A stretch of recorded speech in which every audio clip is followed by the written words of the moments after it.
Primero, tengo a mi derecha a Orosia Castán. Muchos conoceréis quién es y incluso conoceréis más que yo de ella.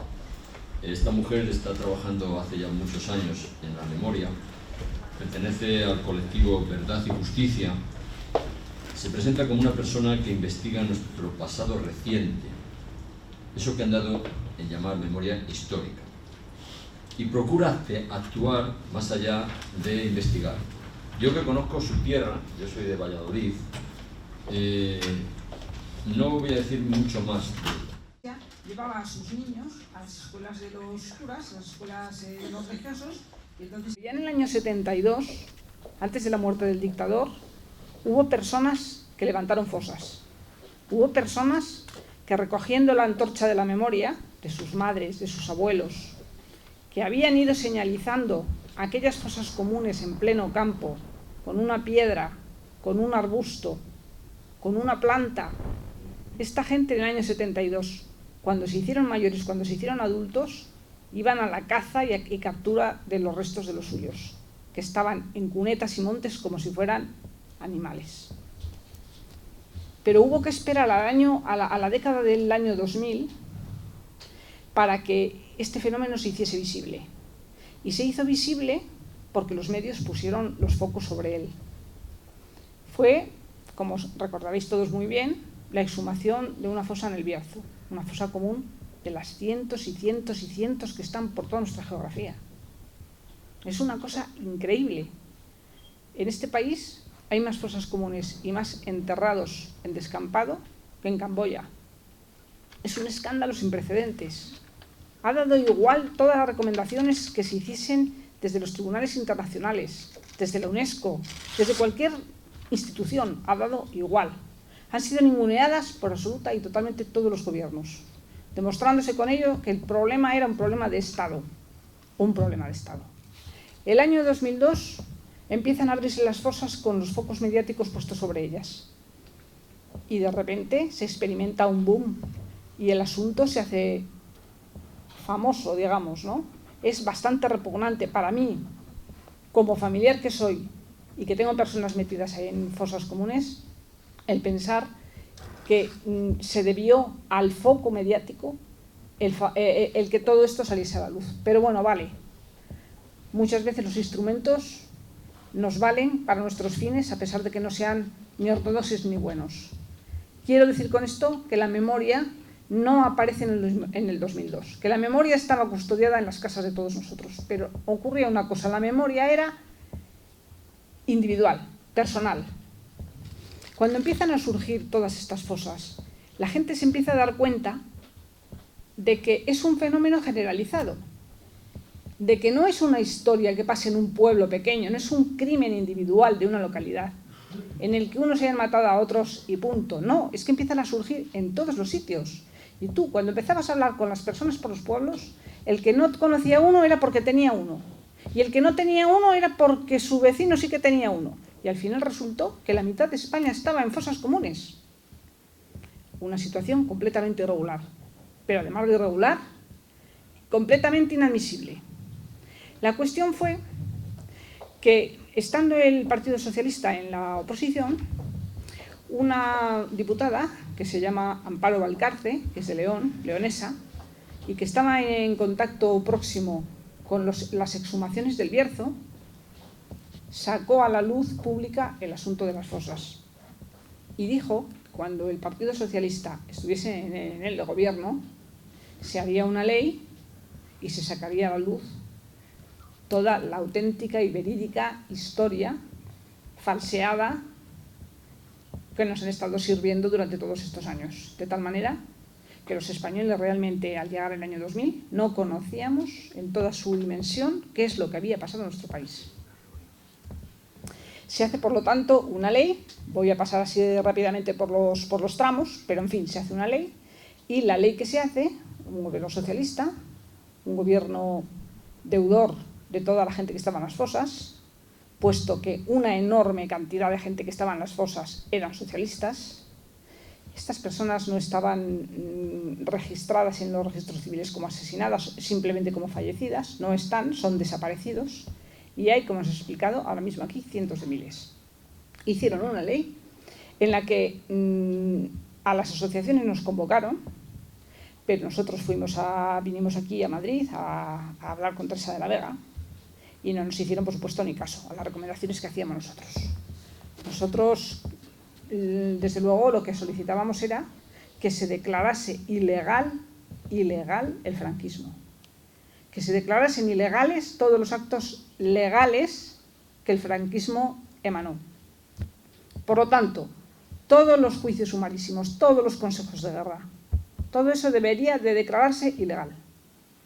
Y a continuación, tomar las medidas oportunas. Bueno, se hizo una ley descafeinada a la hora de la verdad y para estupor, sobre todo de los colectivos de víctimas, nos encontramos con que todos los grupos políticos, a excepción de Esquerra Republicana, cosa que no olvidaremos nunca, los familiares y los activistas, nunca lo vamos a olvidar, todos firmaron a favor. Se consagraba así la impunidad. Se consagraba así la segunda parte de la transición. La transición fue un pacto, fruto de un pacto, como todos los frutos de pactos, indigno, porque implica dejación. Y en este caso lo que se dejó es la memoria, es decir, la historia de la realidad de los hechos ocurridos, pero no por una cuestión baladí cualquiera, sino porque en esa ilegalidad de ese régimen que surge de un golpe de Estado sangriento contra la única legalidad que es la salida de las urnas, que es la Segunda República Española, está basado la dictadura de Franco y a continuación la perpetuación del régimen que él mismo preparó, es decir, una monarquía con un rey que era Juan Carlos I. No hubiera sido posible esto sin la anuencia de una serie de partidos políticos que dijeron que eran de izquierdas, que capitalizaron, y ese es su crimen,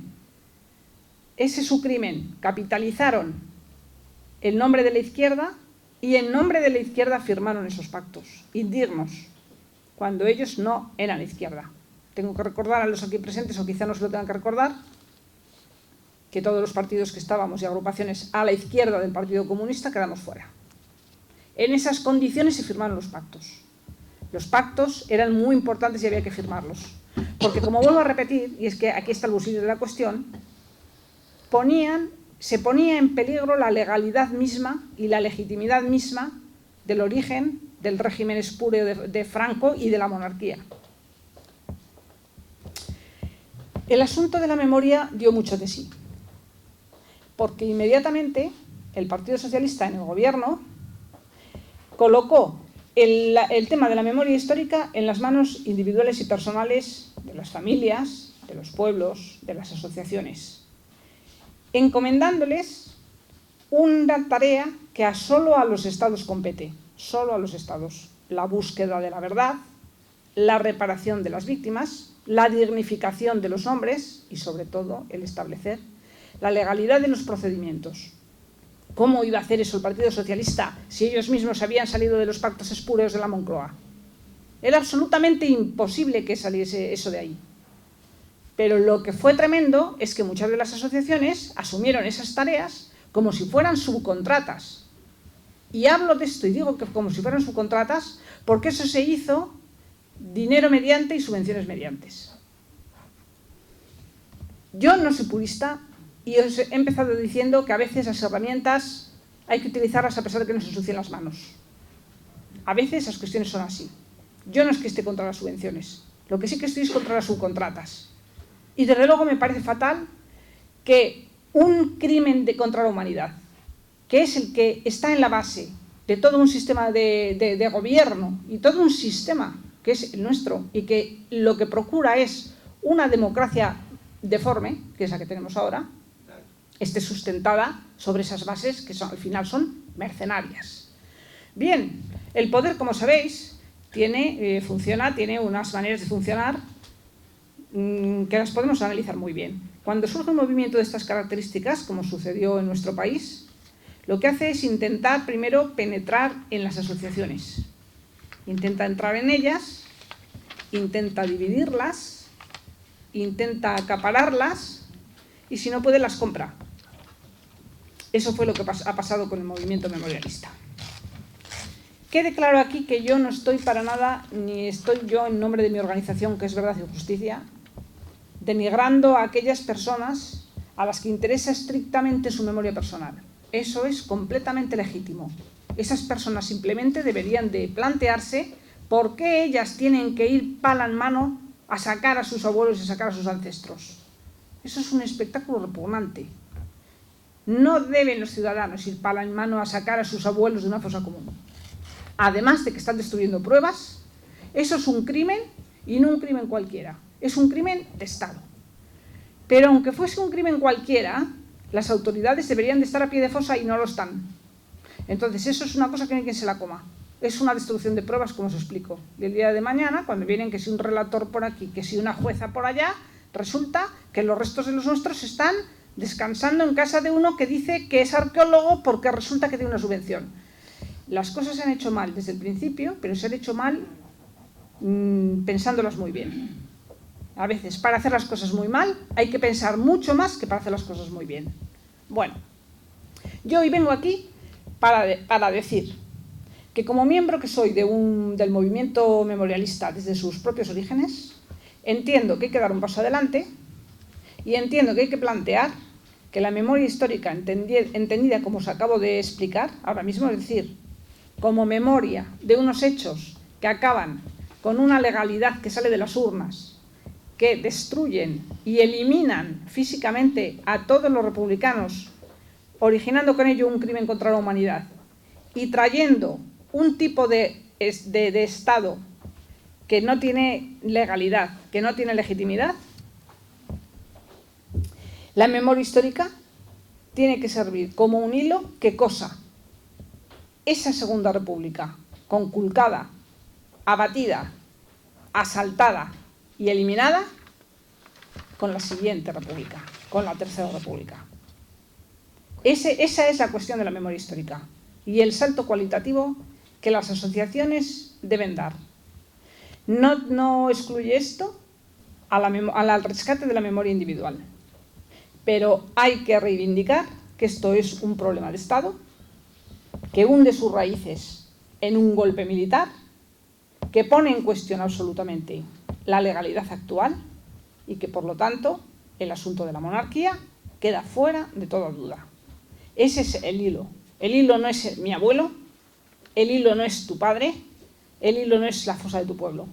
El hilo es que eso fue un golpe contra una legalidad constituida. Y que lo que hay que hacer y exigir ya no es sacar los huesos, sacar a la persona, que también.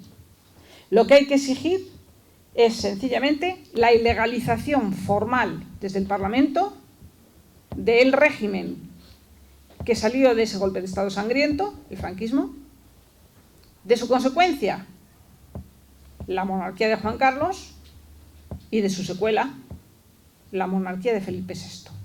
Los valores republicanos están allí. Los valores republicanos son los que son. Somos ciudadanos. Queremos la igualdad. Exigimos no ser súbditos. Tenemos derecho a la verdad, a la justicia y a la reparación las víctimas, y a la verdad todos los ciudadanos. Y a que sea el Estado el que ponga las medidas para resolver las tres cuestiones que acabo de plantear.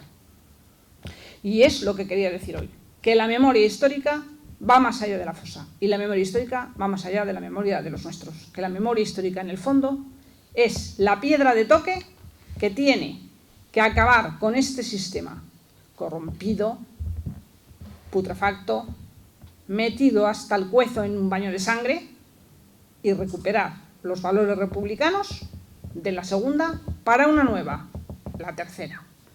La memoria histórica siempre al servicio de la República. ¡Viva la República! ¡Viva la República!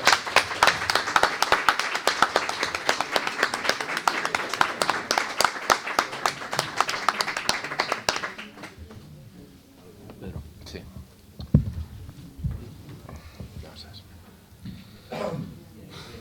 Al servicio de la República. Al servicio de la República, y con ese nombre se había constituido la referencia, para quien conoce la historia, es obligada.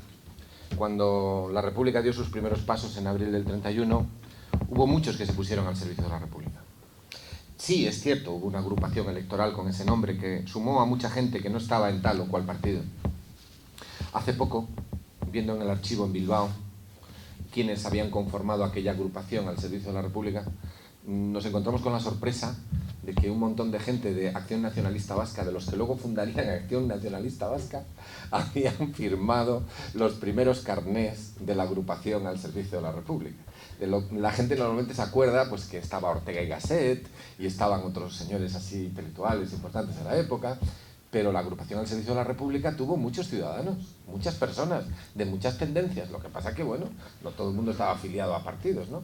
Y en Bilbao, viendo el archivo, nos hemos encontrado con que había muchísima gente y muchos de ellos, muchísimos de ellos, formaban parte, bueno, no en ese momento, pero luego formarían la escisión izquierdista del nacionalismo vasco, que pasaban del vaticanismo militante PNVista de la época y decidieron que podían ser vascos, vasquistas, nacionalistas y republicanos también, ¿no? Y sin necesidad de pasar por las sacristías PNVistas. Bueno, pues muchos de aquellos vascos estuvieron al servicio de la República en Bilbao, dieron aquel paso, y como ellos en muchas partes. Nosotros no queremos, o sea, no es que quien esté hoy al servicio de la República tenga necesariamente que seguir aquellos pasos, es la idea. La idea de que cuando tenemos una monarquía triunfante, cuando digo triunfante, me refiero a las palabras que ha dicho Rajoy hace poco. Recordarán que hace unos 10 días el presidente Rajoy ha dicho que en España no pasa nada. La normalidad es absoluta. Las instituciones funcionan. Es un país que ofrece tranquilidad a los mercados. Hemos cambiado un rey por otro y aquí no ha pasado nada. Es más, esto ya no lo dice Rajoy, lo digo yo. Hace un mes había un rey, ahora tenemos 2. Sí, porque Juan Carlos Borbón sigue siendo rey. Entonces, yo creo que la política republicana pro-república, hombre, algo mal se ha debido de estar haciendo, ¿no? Porque ahora, en vez de aprovechar la circunstancia para hacer avanzar la tercera, ahora resulta que tenemos 2 reyes. No 1, 2. Sí, hay una voz que se extiende, que es la petición de referéndum. Pero bueno, yo tengo que decir algo que cualquier republicano tiene que pensar. Pero bueno, ¿qué derecho tenéis vosotros a imponerme a mí un rey? ¿Qué derecho tiene la gente a decidir que ha de haber un rey que esté por encima de todos nosotros? Para alguien que sienta los valores republicanos, eso es inaceptable. La esclavitud no se puede aceptar, aunque se decida democráticamente, porque es una contradictio in terminis, no se puede aceptar. Además, lo que denota es una enorme confusión de valores, una enorme confusión de ideas, una enorme confusión de estrategias. Significa que no se sabe lo que se quiere, eso en el mejor de los casos. Desde un punto de vista republicano, la república es irrenunciable. Pero claro, no estamos hablando de un país cualquiera, ni estamos hablando de un país en general. No estamos hablando de Australia. En Australia hubo un referéndum por la república. Saben que la reina de Inglaterra es la jefe de Estado de Australia. Y entonces había gente en Australia que decía, bueno, pero esto es insoportable. Si no pinta nada, no hace nada, vale, muy bien, está allí en Inglaterra, nosotros estamos aquí en Australia, pero la república. Bueno, entonces el poder accedió a un referéndum. Y los republicanos se dividieron. Hubo 2 grupos, los presidencialistas y los parlamentaristas. Y al final ganaron los partidarios de la monarquía, claro, lógicamente. Porque el poder no tiene miedo a ese tipo de referéndum. No tiene ningún miedo. Pero es que además hay que pensar que esto no es un problema en general, sino que esto es un problema en concreto en España. Así que es muy procedente preguntarse ¿ahora qué? Cuando nosotros preguntamos ¿ahora qué? En el tema de la República, en el momento concreto de la actualidad española, en estos instantes, ahora que ha pasado ya una eternidad desde que Felipe VI accedió al trono, ahora que ya la República ya no es prioritaria, ha vuelto a no serlo, ya ha desaparecido del foco. Toda la campaña esta que había contándonos las cacerías de elefantes del Borbón de turno ha desaparecido ya. Ya no va a haber ataques al Borbón de turno, porque ahora, al contrario, me lo decía alguien que conozco del Partido Socialista, qué simpática es la reina. Estuvimos en una cena el otro día con ella, qué bien habla esta chica y tal. Bueno, ahora que la situación es otra, en las propias filas de la izquierda lo que empiezan a salir son lo que se denominan los problemas reales. No, ahora lo que toca es los problemas reales. Los problemas reales es la situación social, la degradación de los derechos, del trabajo, los derechos ciudadanos, la situación tremenda de depauperación, de precarización, de destrucción de lo público, de aniquilación de las esperanzas de toda la juventud y de sus padres, y de lo que haga falta, de la espiral de destrucción en la que nos encontramos. Eso es lo prioritario. Pero es que la lucha por la República no es algo separado de la realidad. Orosia, de quien tengo que decir que es alguien de quien he aprendido mucho, porque ella representa la fortaleza en una tierra difícil, como es Valladolid, una provincia donde hubo más de 3.000 muertos. Y no es un entorno fácil para ser coherente. Ser coherente nunca es fácil, pero a veces hay cada sitio que manda narices, si usted me permite. Bueno, pues ella siempre ha sido un ejemplo para muchos, y en la Federación Estatal de Foros por la Memoria estamos realmente muy contentos de que quien ha trabajado con nosotros hace ya tiempo y ha representado la encarnación de una idea y de unos valores. Porque si las ideas y los valores no se encarnan en la conducta de la gente, de personas, entonces esas ideas y esos valores no significan nada. Y eso es un pensamiento republicano, eso es republicanismo en estado puro. El republicanismo no es solo una idea, el republicanismo es una conducta. Y si esa conducta no acompaña los valores, esos valores no son nada. El republicanismo no es idealista, se basa en la conducta. No es republicano el que dice serlo, es republicano el que se comporta como tal. Y cuando encuentras gente que asume eso, al coste personal que sea, y encarna esos valores y ese derecho a la verdad, a decir las cosas como son, a plantear las contradicciones y ponerlas encima de la mesa, pues entonces quienes estamos también luchando en esta trinchera sentimos que no estamos solos y sentimos que hay gente más allá de nuestro propio desánimo particular en un momento dado, gente que sí sabe estar a la altura de las circunstancias. Y estamos muy contentos en la Federación Estatal de Foros que Orosia y su grupo se haya incorporado al Foro de Castilla y León. El planteamiento que ella ha hecho ahora, de que la memoria histórica es el hilo que une la Segunda República y la Tercera, es una idea altamente subversiva. Es una idea completamente inaceptable por el sistema. Y es absolutamente repudiada por muchos que pretenden ser la vanguardia de la lucha de la izquierda e incluso, fíjense, hasta de la lucha por la República en el momento actual. Y es que la lucha por la República no es una lucha separada de las luchas sociales. Es que eso no es cierto. ¿Qué es la República si no es la defensa del bien común? La de un Estado comprometido con los derechos y libertades de todos. ¿Qué es la República si no se basa en el republicanismo? Porque me dirán ustedes, repúblicas hay muchas, y fíjense cómo están la mayoría, están fatal. Claro, lo decía un personaje de Fortunata y Jacinta, Benito Pérez Galdós. Saben que es uno de los grandes socios de ese Ateneo, todo hay que decir. Benito Pérez Galdós pone en boca de un personaje lo siguiente: Isabel II ha caído. Se abre un momento en el que la historia de España puede ir hacia la República o hacia una monarquía sin Borbones. Y un personaje, un marqués, dice: no, nosotros no tenemos miedo a la República.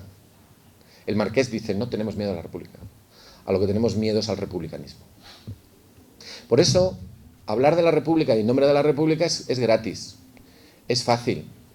Ahora la lucha popular, la lucha de la gente durante muchos años, ha logrado que algunos diques se hayan roto y ahora hay miles de banderas republicanas. Ahora ya nadie se atreve a decir que no pueden salir en el ámbito de la izquierda, ni siquiera ya en el 15M, porque en los primeros días el libro de estilo de quienes lo montaron, no de cómo evolucionó posteriormente, porque eso fue una situación abierta, pero sí de quienes lo montaron y diseñaron, tenían la idea de que las banderas tenían que ser desterradas. Y todos recordamos al compañero Jesús de Cos en Santander, ese veterano guerrillero que fue silbado y que fue aperreado por la masa en la asamblea, en la plaza, en Santander, porque el viejo veterano llevó su bandera republicana. Eso ya no ocurre ahora. Ahora ya no hay nadie en las filas de la izquierda que se atreva a prohibir la bandera republicana en el ámbito de la propia izquierda. Al contrario, ahora sí. Ahora se permite, incluso es muy deseable, incluso forma parte del attrezzo necesario para la conferencia de prensa de turno. Pero la República en España sigue siendo un tema tabú, porque la República en España implica el republicanismo también. La República en España significa también una bandera que supo englobar las ilusiones y las esperanzas de todo un pueblo, que supo luchar amparado por esa bandera, aunque algunos no creyeran en ella porque tenían la suya propia. Pero la grandeza de la República era esa, que hubo un pueblo que supo luchar por sus ilusiones y sus esperanzas, a las que podían ponerle nombre distinto, pero en un momento determinado de la historia entendieron que la defensa de la República era la defensa de la esperanza de un mundo nuevo que ardía en aquellos corazones. Y eso es lo que significa la República, y por eso la República en España es distinta que en otros países, porque la República en España implica necesariamente un cambio cualitativo en la situación, un cambio cualitativo que es el que no se está dispuesto a aceptar por parte de muchos y por parte de otros porque no tienen el valor de plantearlo. Conseguir la unidad renunciando a la República, conseguir la unidad renunciando a derribar este régimen, conseguir la unidad renunciando a llamar a las cosas por su nombre, no es conseguir la unidad, es rendirse. Es como mínimo algo absolutamente detestable, algo que además no va a ninguna parte, implica necesariamente algún tipo de engaño. No se trata de forzar las cuestiones imposibles, se trata sencillamente de que quien no tiene el valor de defender a la República, algunos nos permitimos dudar de que esos que no tienen el valor vayan a tenerlo para luchar contra la troika, los mercados y el capitalismo internacional. No son capaces de defender la República aquí y ahora, no son capaces de decir que la República es prioritaria, no son capaces de decir que el franquismo sigue siendo legal, no son capaces de decir que el rey Juan Carlos fue jefe de Estado de la dictadura y que el aforamiento del rey es irrelevante, porque el único aforamiento que tiene el rey saliente es que el franquismo sigue siendo legal. El día que el franquismo sea declarado ilegal y que el bando de Burgos sea declarado ilegal, simplemente habrá que aplicar la ley que proscribió a los Borbones en 1932. No se puede rescatar la legalidad republicana, porque si se rescata la legalidad republicana, si se habla simplemente de rescatar la legalidad republicana, lo que estamos haciendo es cargarnos el sistema ahora. Yo lo he dicho aquí en este Ateneo y lo he dicho delante de algunas personas importantes de Izquierda Unida. Es decir, Azaña, que era un burgués, montó un comité revolucionario y estuvo dispuesto a ir a la cárcel. Y de hecho fue a la cárcel. ¿Qué no tendrían que hacer los comunistas? Si los burgueses estaban dispuestos a ir a la cárcel por la República, ¿qué no tendrían que hacer algunos? Ciertamente, se puede decir que este planteamiento es un planteamiento exagerado, es un planteamiento extemporáneo, es un planteamiento discutible, vamos a ponerlo así. Pero es que las cosas a veces tienen que ser planteadas con claridad. No fue un burgués precisamente el que lo dijo, fue Lenin el que lo dijo. Dijo que al pueblo hay que decirle la verdad para que pueda distinguirla de la mentira. Y eso es una idea importante. A mí me da igual quién lo haya dicho. Lo que pasa es que Lenin no solamente lo decía, sino que lo practicaba. Claro, es que el señor pues era un señor muy particular. Y hay que basarse en aquellos que han sido capaces de hacer en cada momento histórico lo que históricamente demandaba la situación. Lo que pasa es que eso no es fácil. ¿Qué tendríamos que hacer ahora en este momento histórico? Bueno, lo primero es aprender de los errores que hemos cometido hasta ahora, porque llevamos cometidos algunos, y hablo yo en primera persona, algunos errores bastante notables hasta el momento. Hay cosas que se pueden hacer.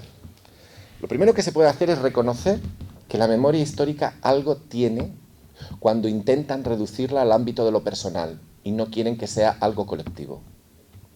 Algo tiene que ver la memoria histórica con la orientación de las luchas políticas en el presente, porque si no tuviera que ver, no habría tantos esfuerzos por separarla. Hay organizaciones republicanas y comunistas en el momento actual que han reventado, que se han roto, que se han fracturado. Hay caminos de unidad que se han roto, que no han podido llegar a su destino, porque algunos hemos intentado incorporar las enseñanzas de la memoria histórica a la lucha política actual. Y como eso es un tema sensible, no la unidad, no, lo que ha habido es fracturas y expulsiones, y vetos. Eso es lo que ha ocurrido. Porque cuando plantean las contradicciones encima de la mesa, entonces la gente aplaude y hace la ola, y luego te asesinan a la salida. No la gente, alguno te asesina a la salida. Porque eso es lo que pasa. Entonces, estos temas conviene tratarlos con claridad. ¿Alguien puede decir por qué las sentencias de los tribunales franquistas siguen siendo legales? ¿Por qué? ¿Cómo es posible? Estamos en 2014. ¿Dónde está el problema?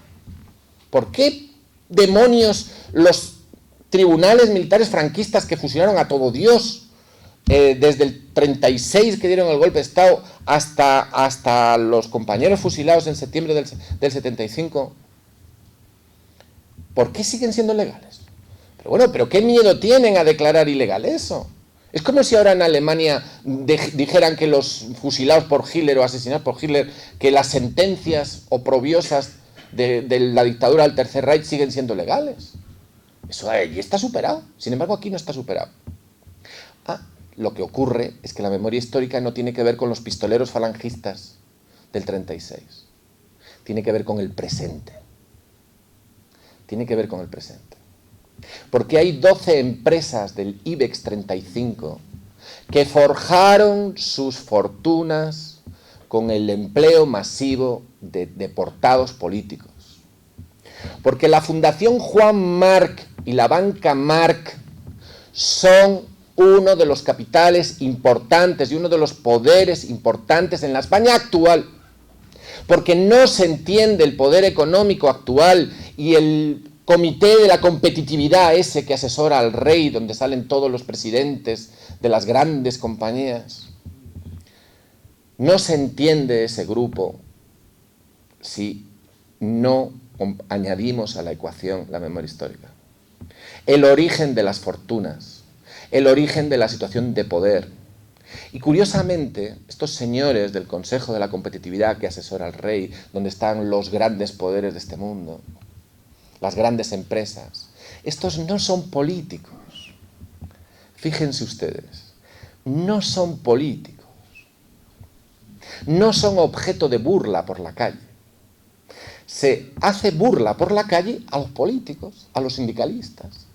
Pero a los que detentan el poder económico de verdad con nombre y apellidos ni se les nombra siquiera, ni se les incomoda de ninguna manera, como por ejemplo señalando cuál es el origen de sus fortunas o de su situación de privilegio o de poder. Y cuando se sabe esto y se oculta, es o estupidez, que lo dudo, y en algunos casos, sin duda, alguna complicidad. Porque no es un juicio de valor lo que estoy diciendo.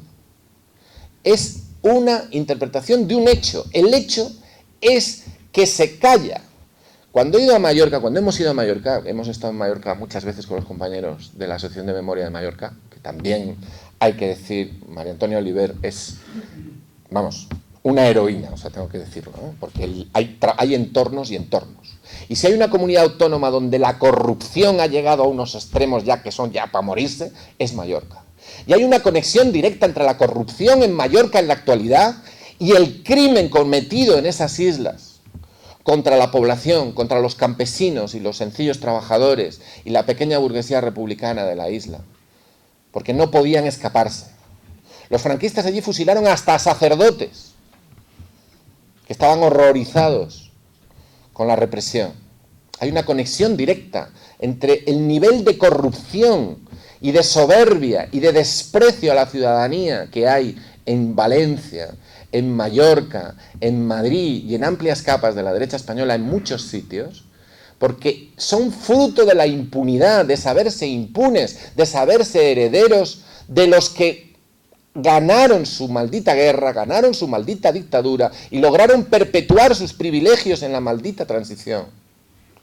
Lo que pasa es que, bueno, hay gente que siempre te dice, pero estamos mucho mejor ahora que antes. Dice, sí, claro, y con Franco no había televisión en color. Es verdad, claro que estamos mejor. ¿Pero qué quiere? ¿Que dé gracias de que me dejen hablar? Al menos por el momento. ¿Qué quiere? ¿Que demos gracias de eso? Hubo un momento en el que la gente no daba gracias, sino que luchaba por aquello a lo que tenía derecho. Nosotros, algunos de los republicanos, no queremos un referéndum, porque lo que defendemos es la legalidad de la Segunda República. Durante al menos 5 segundos, en las Cortes tendrá que volver la legalidad de la Segunda República para dar paso a la tercera. Durante al menos 5 segundos. Hace ya muchos años en este Ateneo explicamos, algunos, que para los republicanos que nos sentimos herederos de la Segunda, la transición es el periodo que va entre la disolución del gobierno republicano en el exilio en junio de 1977 y la proclamación de la Tercera República en algún momento del siglo XXI. Esa es la transición. La transición no se ha acabado. La transición estamos ahora en pleno proceso. Lo que pasa es que tenemos un rey 20 años más joven y nosotros estamos igual de viejos que ayer. Bueno, estamos un día más viejos. Porque aquí no ha habido una teoría de la monarquía. Los republicanos que lucharon contra la monarquía en los años 20, en aquellos 50 o 60 años anteriores a la Segunda República, tenían una teoría de la monarquía, sabían de qué estaban hablando. Pero como aquí el debate de la república es tabú, como no se puede hablar ni de laicismo, ni de laicidad, ni de república, de verdad, no se puede hablar. Se puede hablar aquí entre nosotros, claro, pero no se puede hablar, no es prioritario. Julio Anguita no puede editar un libro titulado Mis discursos parlamentarios en defensa de la República, porque no la ha defendido nunca en la tribuna de las Cortes. Es así, es literal. Lo ha hecho posteriormente. Lo ha hecho posteriormente fuera de las Cortes. Pero durante muchos años la política republicana y la legalidad republicana ha estado ausente del debate parlamentario. No ha estado presente en el debate parlamentario. ¿Por qué? Porque se ha considerado que no formaba parte de las prioridades. Pero quienes mantenemos una posición republicana consideramos que la república sí debe ser considerada una prioridad, si se considera que uno es coherente de un punto de vista republicano. Una posición así, yo sé que puede ser interpretada como una posición que separa a quienes luchan en causas que son justas de una masa de la población que en un momento determinado, pues quizá no comparta ese planteamiento. Es decir, que una posición de principios, vamos a denominarlo así, podía provocar un aislamiento que hiciera que ciertas luchas no avanzaran. Ciertas luchas que son importantes, como las luchas sociales. O como las luchas, no por conseguir el todo, sino por conseguir la parte que es necesaria en este momento concreto. Es decir, que dentro de la lógica de la política se necesita flexibilidad, se necesita diálogo y se necesita saber llegar a acuerdos con aquellos que a lo mejor no ven las cosas como tú. Eso es un hecho y eso es verdad. Pero nadie está aquí predicando o defendiendo una posición sectaria, aunque yo cada vez que oigo la palabra sectario, de quien me acuerdo es del juez Navarro, que muchos de vosotros conocisteis y con quien hemos compartido muchos momentos en este mismo Ateneo, en la tertulia republicana hace años, diciendo que él era sectario, pero sectario de los sectarios defensores de la libertad frente a la injusticia, y en el sentido de que no estaba dispuesto a llegar a pactos que conculcaran esas libertades, porque los pactos son para avanzar, no para retroceder ni para estancarse. Y esa es la clave del asunto. Es necesario saber llegar a pactos y saber llegar a diálogo. Y eso se consigue tratando de establecer puntos comunes. Quienes defendemos que la República sí es prioritaria y que la República forma parte de la solución y no parte del problema, quienes consideramos que es absolutamente inaceptable que Alberto Garzón haya hecho un libro sobre la Tercera República donde no hay referencia ninguna a la Segunda, quienes consideramos que es sencillamente impresentable que se pase de Robespierre al 15M sin hablar de lo que ha ocurrido en España entre medias, nos atrevemos a decir que sencillamente a lo mejor sería oportuno algún tipo de debate público que permitiera hablar sobre la necesidad de incorporar la memoria histórica a la lucha por la República.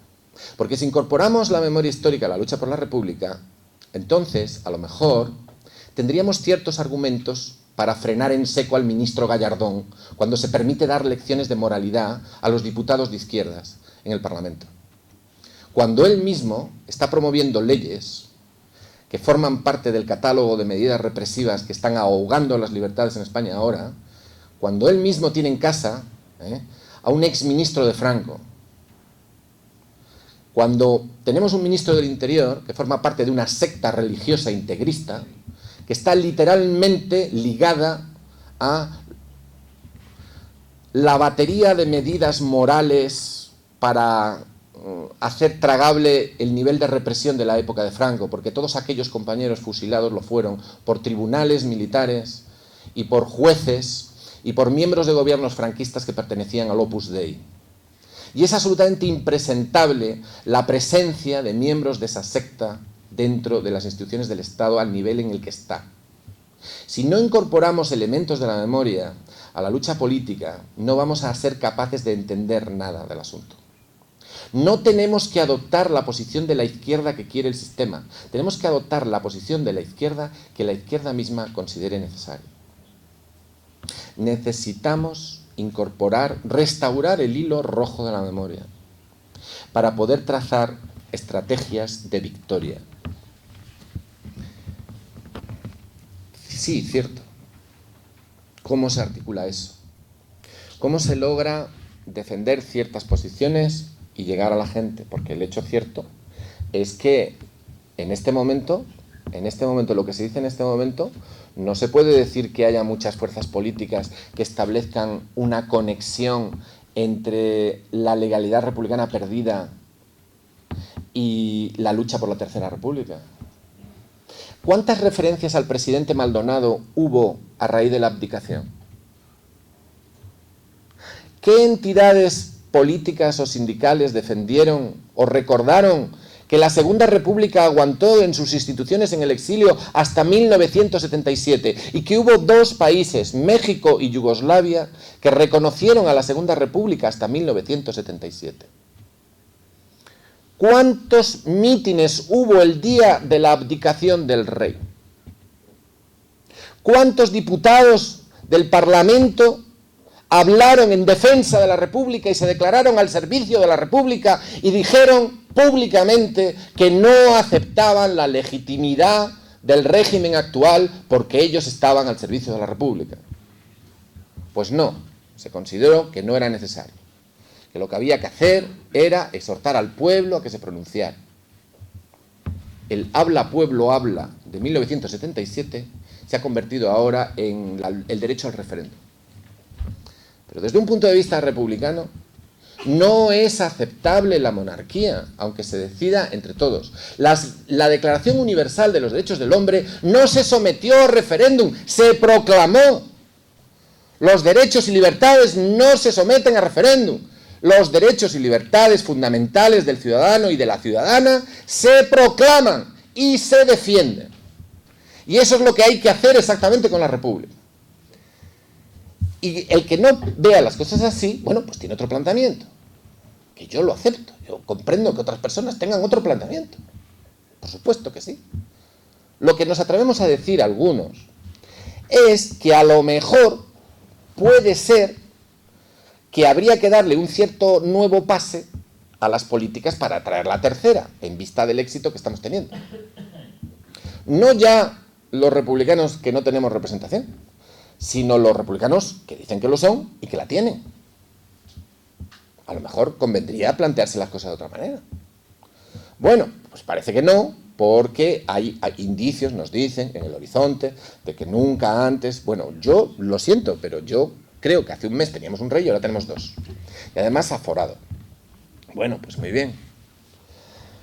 ¿Qué se podría hacer? Bueno, pues se podrían hacer muchas cosas.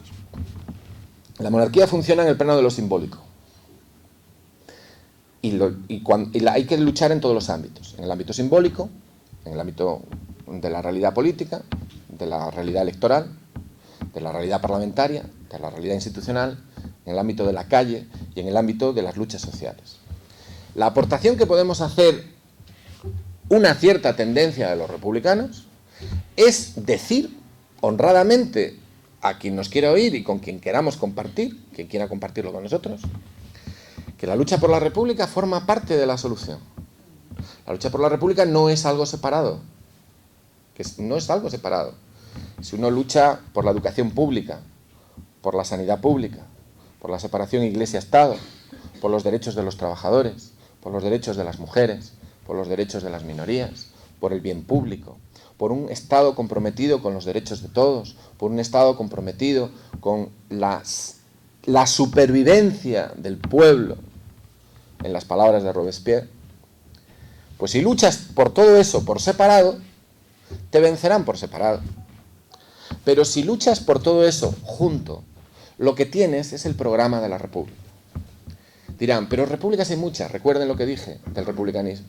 Bien, pero ciertamente repúblicas hay muchas, pero nosotros estamos en España. La república que queremos, ¿qué república tiene que ser? Una república sin impunidad del franquismo. La impunidad del franquismo está sofocando la democracia española actual.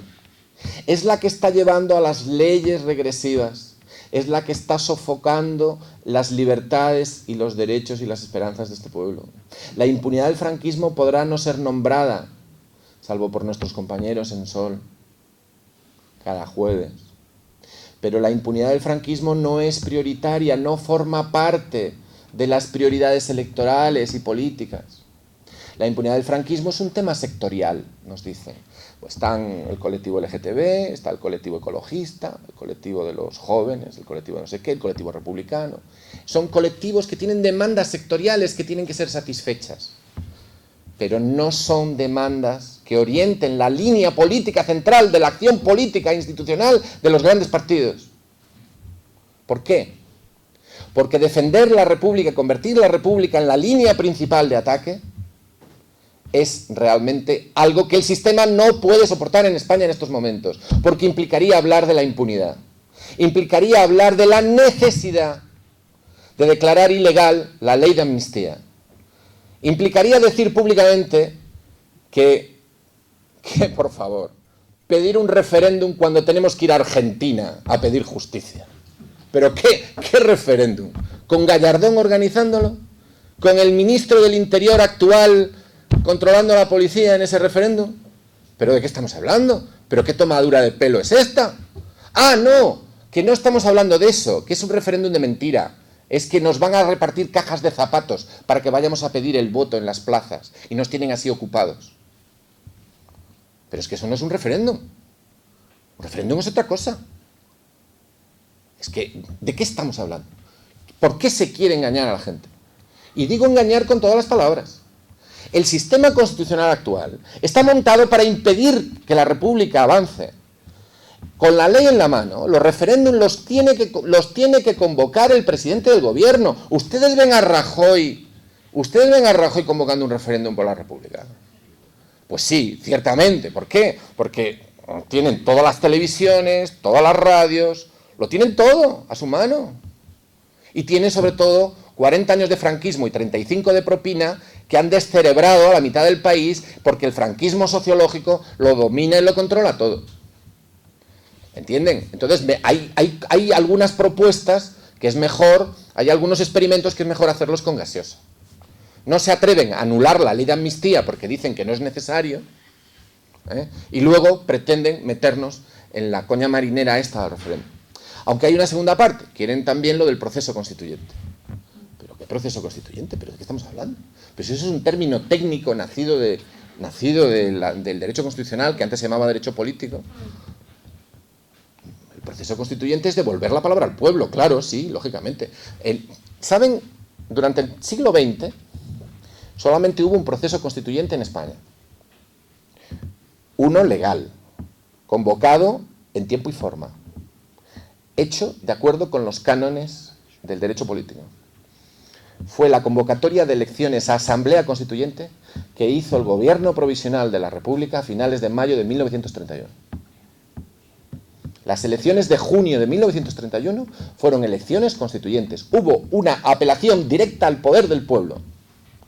Y no fue para elegir. No fue para elegir entre monarquía y república. No ha habido ni una sola república en España que haya venido por referéndum. Han venido como consecuencia de los crímenes de los Borbones y de la derrota política y social del bloque de clases que les apoyaba. El proceso constituyente, el único que hubo en el siglo XX, fue el que convocó el Gobierno Provisional de la República. En 1977 no hubo proceso constituyente, porque no hubo una apelación directa al poder del pueblo en la convocatoria de elecciones de junio del 77. Y además los partidos republicanos estuvieron prohibidos en esas elecciones y no se pudieron presentar. Y además todo el aparato de poder, los ayuntamientos, el poder judicial, la policía, todo, absolutamente todo el aparato del poder estaba intacto y en manos de los franquistas. En esas condiciones, sencillamente, y además no hubo una apelación directa al poder constituyente de la población. De manera que vamos a hablar de poder constituyente. Los republicanos no tenemos ningún miedo al poder constituyente. Por supuesto. Lo que pasa es que se utiliza la palabra referéndum y la palabra proceso constituyente para impedir hablar de república. Como en el año 77 se empleó la palabra libertad y la palabra democracia para no pronunciar la palabra república. La palabra república tiene que ser pronunciada. Y claro, lo que pasa sencillamente es que entonces no podemos conseguir la unidad de todos. Pero es que algunos lo que queremos es la unidad de los partidarios de la República. Sencillamente eso. Claro, ahora se nos dice que podemos conseguir la unidad. Podemos conseguir la unidad. Y el camino para podemos conseguir la unidad consiste en renunciar a los valores y a las señas de identidad de la izquierda. Así, literalmente. Nos lo dicen así, literalmente. La diferencia entre izquierda y derecha es algo que tiene que ser revisado. La República, bueno, será lo que decida la gente cuando se reúna más o menos en círculo, en cuadrado, en lo que haga falta. Dice, pero bueno, ustedes hagan lo que quieran. Pero la lucha por la República lleva mucho tiempo y seguirá mucho tiempo. ¿Lo conseguiremos o no lo conseguiremos? Hay una cuestión que quería decirles, y es que, miren, conseguir representación parlamentaria es relativamente sencillo. Necesita 3 elementos. Necesita visibilidad.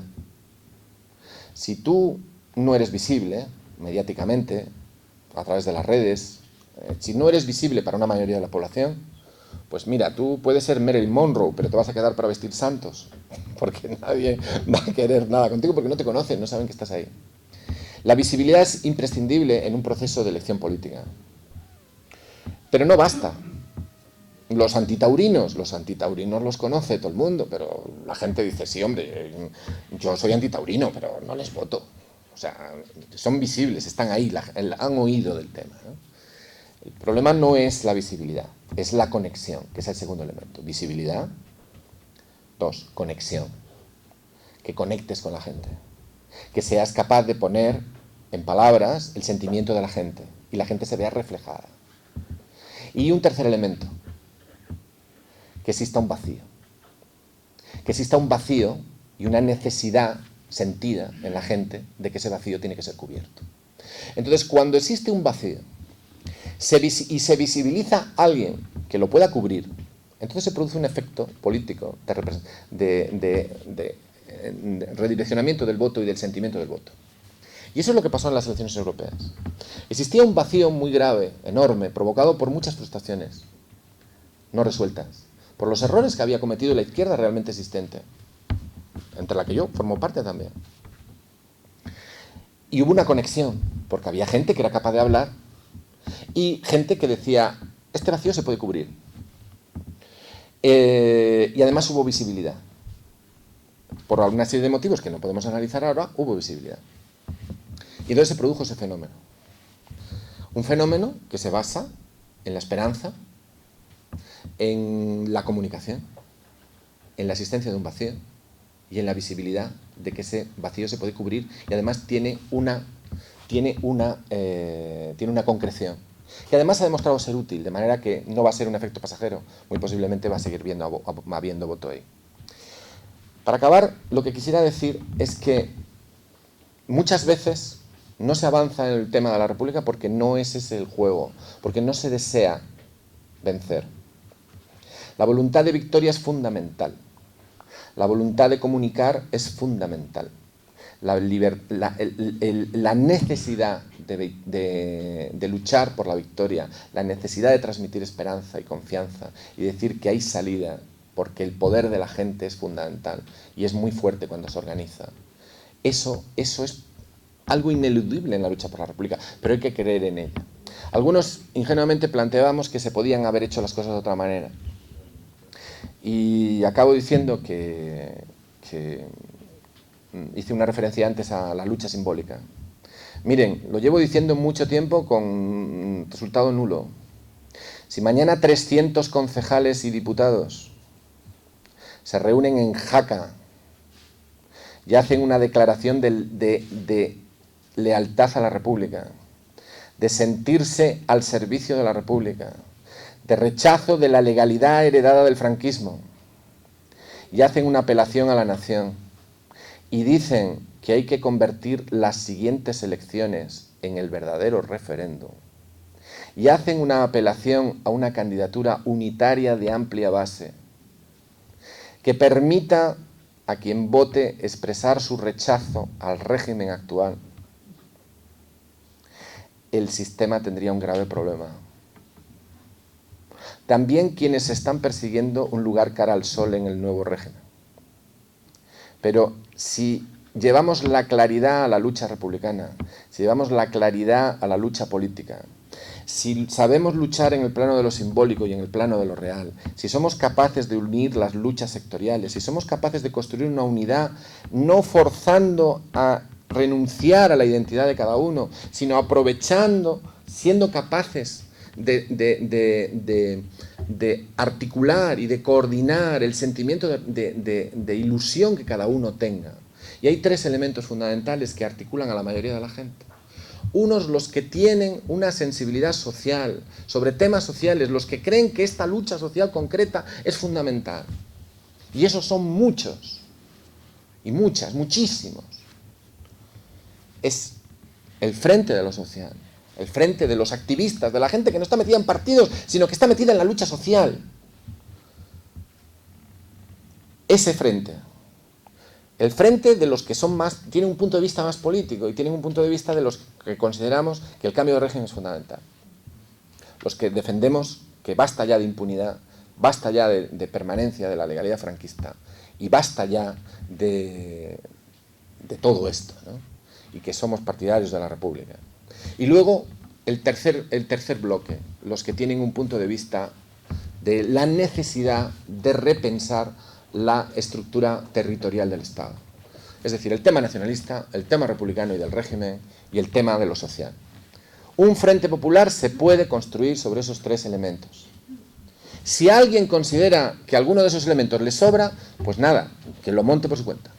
Pero esos tres elementos juntos son un elemento clave y fundamental que permitiría articular un frente de unidad. Si alguien cree que sobra alguno y veta